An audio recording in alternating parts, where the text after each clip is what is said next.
بأول مرة وقعت عليه عيوني تاليا أحسست فيه.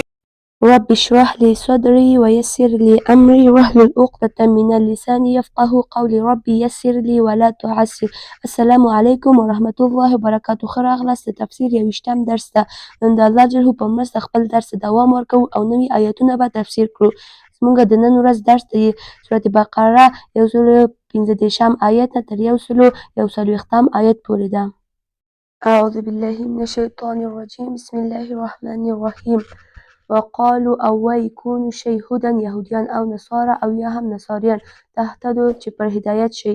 قل ووایه ای محمد صلی الله علیه وسلم بل ملت ابراهیم بلکې دین د ابراهیم علیه السلام حنیفا پاک دی وما کان او نو ابراهیم علیه السلام من المشرکین د مشرکانو څخه.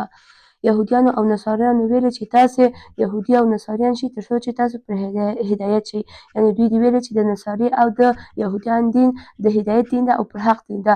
او الله جل محمد صلی الله علیه وسلم ته وفرمیل چې محمد صلی الله علیه وسلم دوی ته ووایه چې په اصل کې د ابراهیم علیه السلام دین د هدایت دین ده او د ابراهیم علیه السلام دین حنیف ده، یعنې ټول د شرک څخه او د باطل څخه پاک ده. وما کان من المشرکین او دغه د یهودي او د نصاریانو دین ده د مشرکانو دین ده. ابراهیم علیه السلام د مشرکانو څخه نه ده.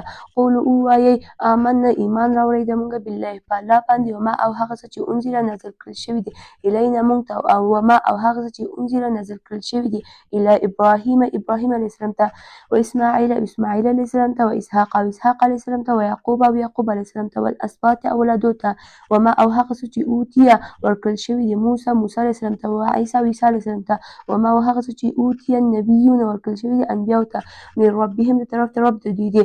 لا نفرق فرق نه کوو موږ بین احد منهم په منځ د هیڅ یو د دوی د څخه ونحن او موږ له هغه ته مسلمون یعنې الله جل ته مسلمانان استو یا هم تسلیم استو.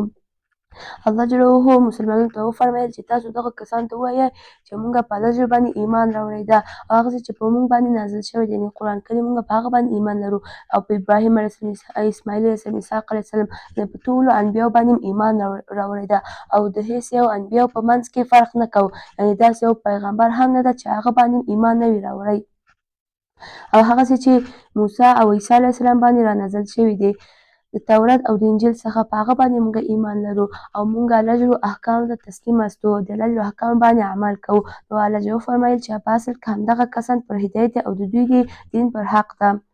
وین پس که چیرې امنو ایمان راوړو دوی دي یعنې ایمان راوړی دوی دي بمثل په مثل ما هغه څه چې امنتم ایمان راوړی ده تاسو به په هغه باندې فقد اهتدوا په تحقیق سره به په هدایت شوي ول دوی دي. و ان تولوا او که چیرې مخ وګرځوه دوی دي فانما پس بېشکه چې دوی دي هم دوی دي فی شقاق په مخالفت کې دي. فسیکفیکهم الله پس زه ده چې کفایت وکړي تا ته الله جله وهو هغه سمیع اورېدونکی ده علیم ښه پوه ذات ده. الله جله فرمیل که چیرې دغه یهودیان او نصاریانو لکه څنګه چې مسلمانانو ایمان راوړی ده که چیرې دوی د هم ایمان راوړی و نو دوی به اوس پر هدایت ول خو دوی چې ایمان نه ده راوړی او د اسلام دین څخه مخ ګرځولی ده نو دوی د الله جل سره او د الله جل انبیاو سره زیات سخت په مخالفت کې دي. نو محمد صلی الله علیه وسلم زه چې تا ته الله جل کفایت وکړي یعنې دغه یهودیان او کفار تاسو ته هیڅ ضرر نشي در رسولی ځکه چې الله جل تاسو ته کفایت کوي او الله جل اورېدونکی او ښه پوه ذات ده. صبغة الله رنګ د الله جل ومن او څوک د احسن بهتره من الله د الله څخه صبغة په رنګ کې ونحن او موږ له هغه ته عابدون عبادت کوونکي استو. دلته مراد د صبغة الله څخه د الله جل دین ده یعنې الله جل فرمیل چې بغیر د اسلام دین څخه یعنې د الله جل دین څخه بل کوم بهتره دین ده چې د بغیر د اسلام دین څخه یعنې د الله جل دین څخه بل هیڅ بهتره دین نشته په دنیا کې. او دلته دغه په خاطر الله جل خپل دین ته رنګ ذکر کړی ده ځکه چې الله جل فرمیل چې تاسې د اسلام دین کې داسې ننوځئ د الله جل دین داسې قبول کړئ چې تاسو د چهرو څخه د ظاهر څخه ښکاره شي چې تاسو د الله جل دین قبول کړی ده او الله جل باندې ایمان راوړی ده.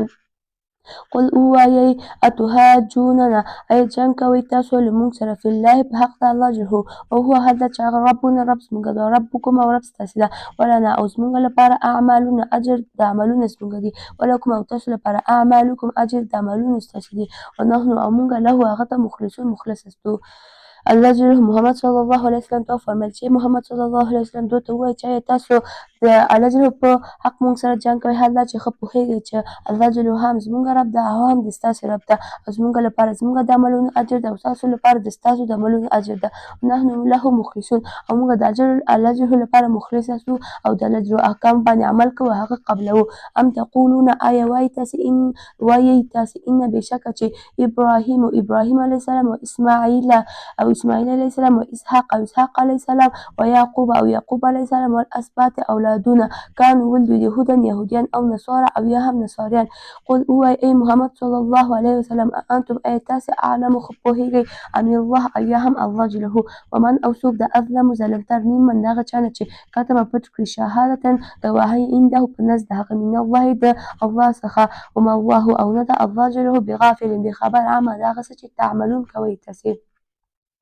دغه یهودیان او نصاران ویل چې ابراهیم علیه السلام اسماعیل او اسحاق علیه السلام دوی ټول یهودیان او نصاریان ول. نو الله جل محمد صلی الله علیه وسلم ته وفرمیل چې محمد صلی الله علیه وسلم دوی ته ووایي چې تاسو ښه پوهېږئ او که الله جل تاسو ښه په دې باندې پوهېږئ چې ابراهیم علیه السلام د اسماعیل علیه السلام دین څه او که تاسې او الله جل فرمایل بغیر د کس نه بل څوک په دنیا کې ظالمتر دی چې ښه ورته ګواهي یعنې حق ورته معلوم دی خو بیا هم هغه نه قبلوي او پټوي او د الله جل څخه یې پټوي. یعنې حال دا چې الله جل هغه باندې ښه پوه ده خو دوی دومره عقل هم نه لري چې فکر وکړي چې الله جل خو په ده باندې پوه ده موږ څنګه کولی شو چې دغه پټ کړو.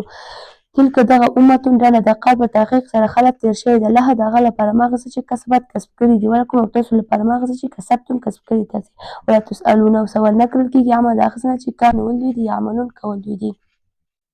الله جل فرمایل یعنې مخکې ستاسو څخه چې کومه ډله وله د هغوی لپاره د دوی د عملونو اجر ده او ستاسو لپاره د ستاسو د عملونو اجر ده. که چېرې ښه عملونه هم کړي وي د هغه اجر در رسېږي او که بد عملونه هم کړي وي د هغه عذاب در رسېږي.